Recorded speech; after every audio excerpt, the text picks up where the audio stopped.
Hi, welcome to this episode of The Daily. My name is Brendan Malone. Well, I finally saw the new Ghostbusters movie. What did I think of it? How do I sum this up in the simplest way possible?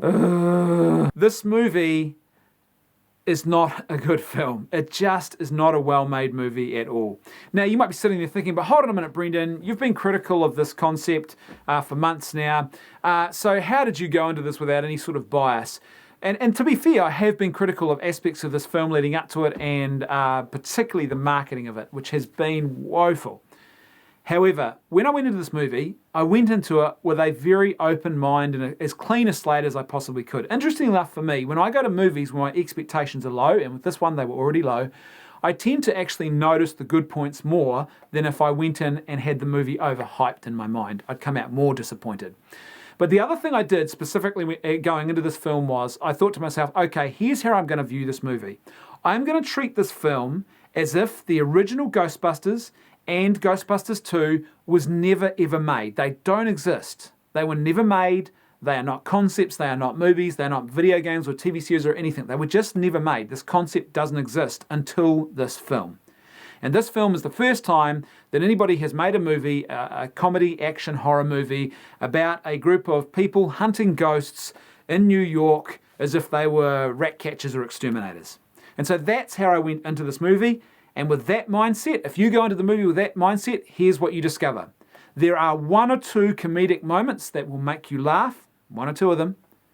But once you take those comedic moments out, this film is really badly made. It is not a good film. It just does not pass the test of, is this a good film or is this a quick cash grab that was just poorly constructed and not a lot of care was taken in the actual construction and execution of this movie. Let me give you some examples so you actually know that I'm not being unfair here. I'm not just sort of speaking emotively. I'm going to give you practical examples. So first of all, towards the end of the film, there is a scene in which two of the main characters have to go into a ghostly portal to save the world. And when they come out of the portal, their hair has turned white.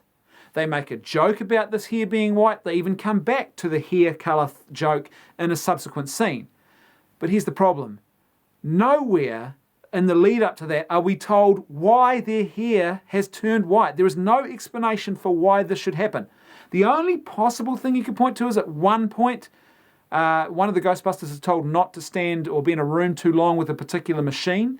But it's not really explicitly clear that having your hair turn white is related to this portal or that machine, or there's no clear connection there. So you're watching this film and you're going, why is their hair turned white? And clearly it must be something meaningful because they're making jokes about it, but it's not properly set up.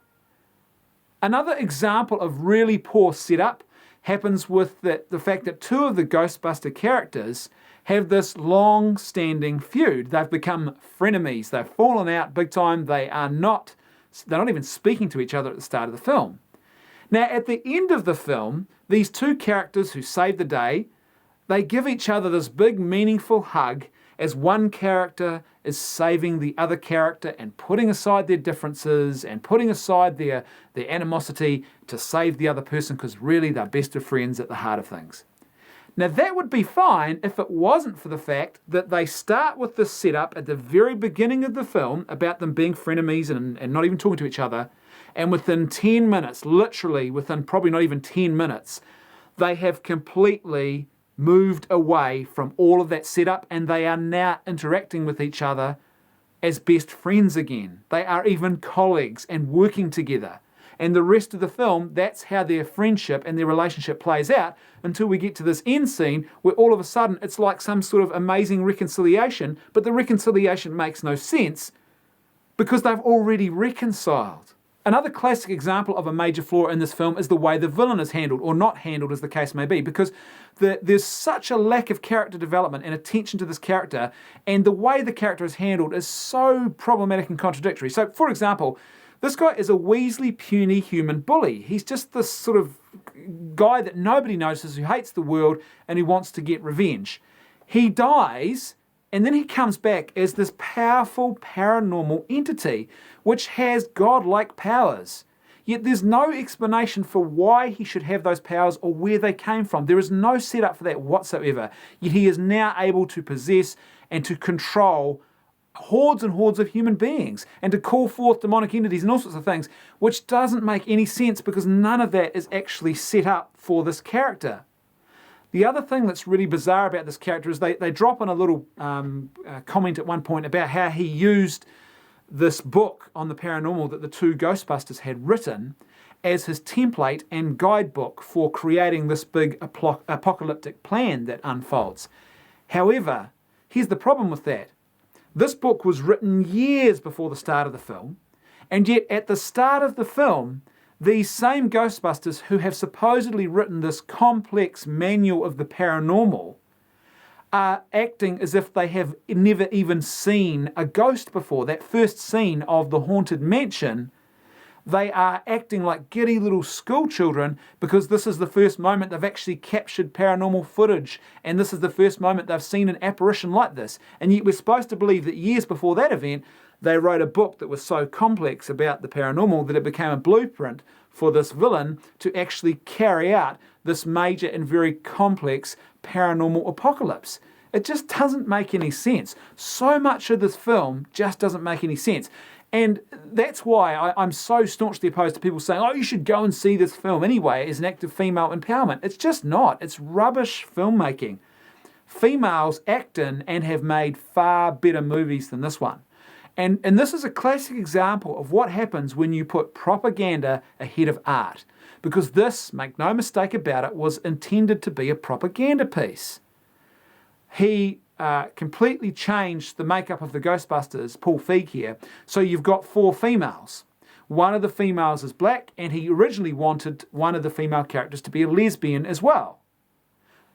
He's got females who don't conform to typical body stereotypes, so he's ticking a whole lot of classic boxes of messages that he wants to transmit through this film.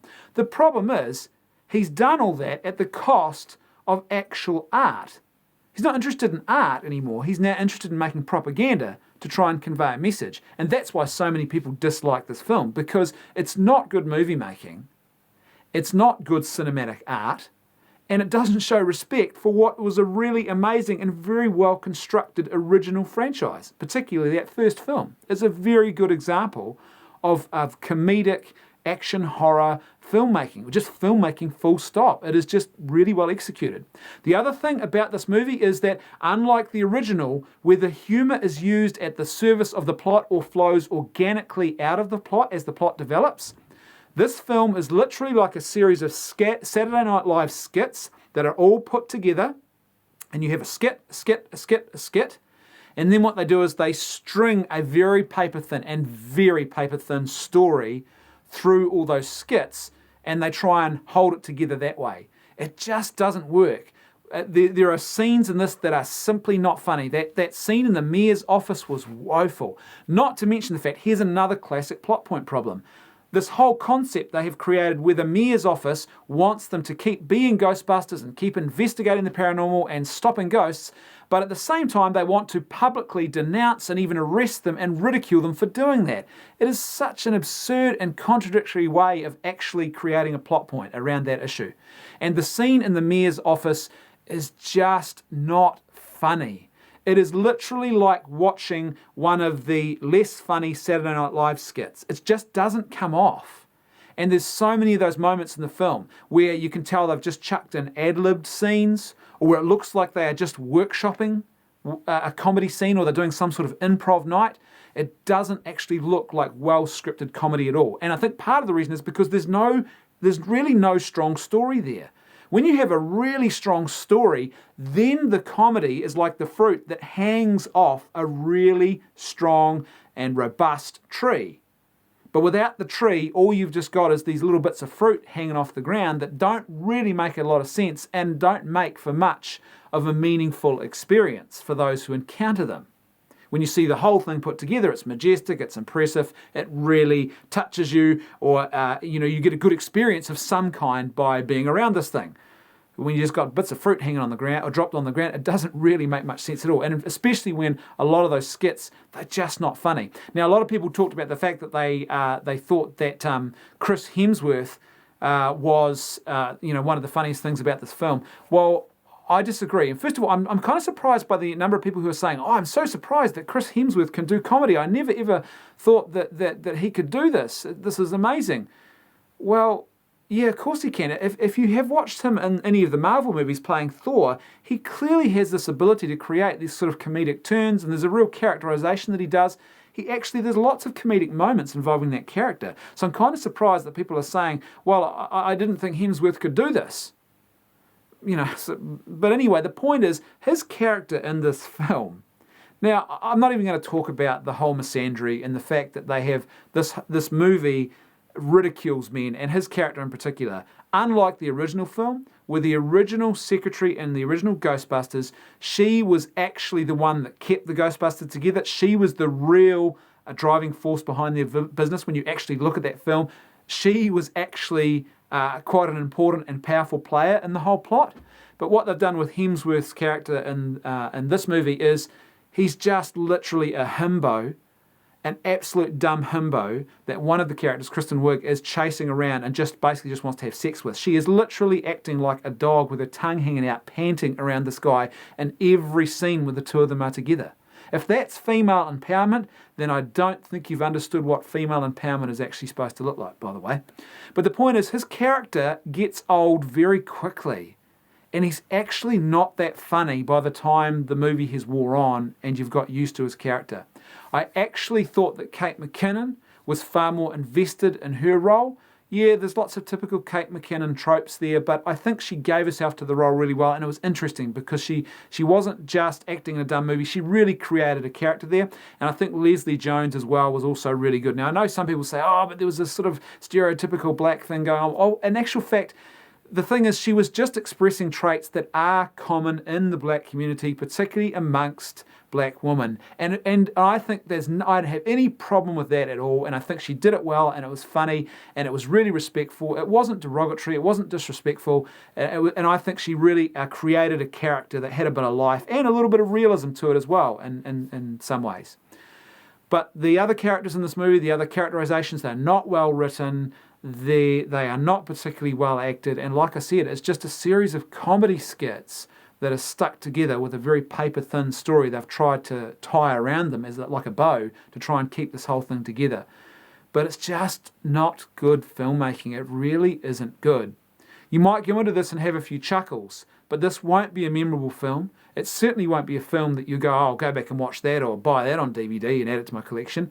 And it's probably not the sort of film that you're going to recommend to people, even if you're a fan of Paul Feig's sort of comedy style. There's just not a lot of that in this either. It's a really poorly crafted movie. I don't know how else to say it. It's just not good filmmaking. So there you have it. That's my review of Ghostbusters. I'd be interested to hear what your thoughts are, especially if you've seen the film. I think it's really important. You can't criticize a movie's content until you've actually seen that content. You can certainly be critical about marketing and about story ideas and other things, once they come to light, but you can't really evaluate the content of a film unless you've seen it. So, I'd love to hear from people who have actually seen the film, to hear what their thoughts are about whether they thought it was a good, bad, or indifferent film. Let me know. Thanks for watching. I'll see you tomorrow on The Daily.